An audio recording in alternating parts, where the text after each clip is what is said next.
নমস্কার। আজ আমি আপনাদের আবার একটি প্যারিসের নতুন ভিডিও নিয়ে চলে এসেছি।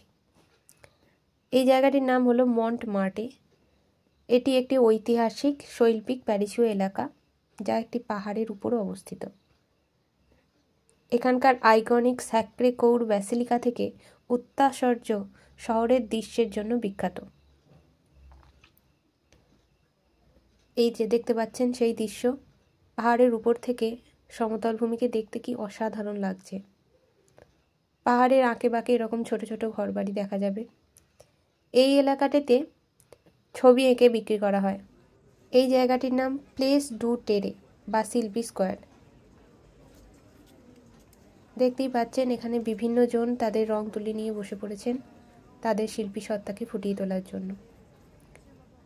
বয়স্ক মানুষরাও যেমন রয়েছেন, তেমন অল্প বয়স্করাও রয়েছেন। এই যে একজন হাই তুলতে তুলতে ছবি আঁকাচ্ছেন, তার লাইভ ছবিটি ঠিক কেমন হবে আপনারা একবার কল্পনা করে নিতে পারেন। যাই হোক, এই জায়গাটির আর একটি বিশেষত্ব হলো এখানে একসময় পিকাসো, ভ্যান গগের মতন কিংবদন্তিদের বসবাস ছিল। ভাবতে পারছেন?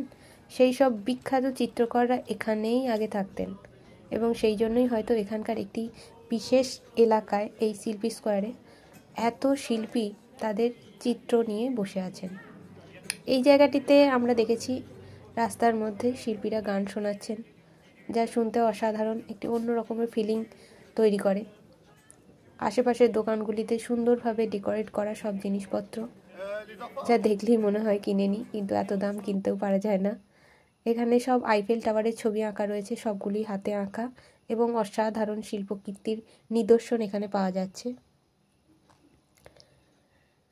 আমার ভিডিও আপনাদের কেমন লাগে কমেন্ট করে জানাতে ভুলবেন না।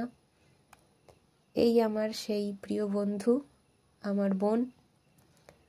যদি আমার ভিডিও ভালো লাগে তাহলে অবশ্যই চ্যানেলটির পাশে থাকবেন এবং আমার পরিবারের সদস্য হয়ে আমাকে ধন্য করবেন।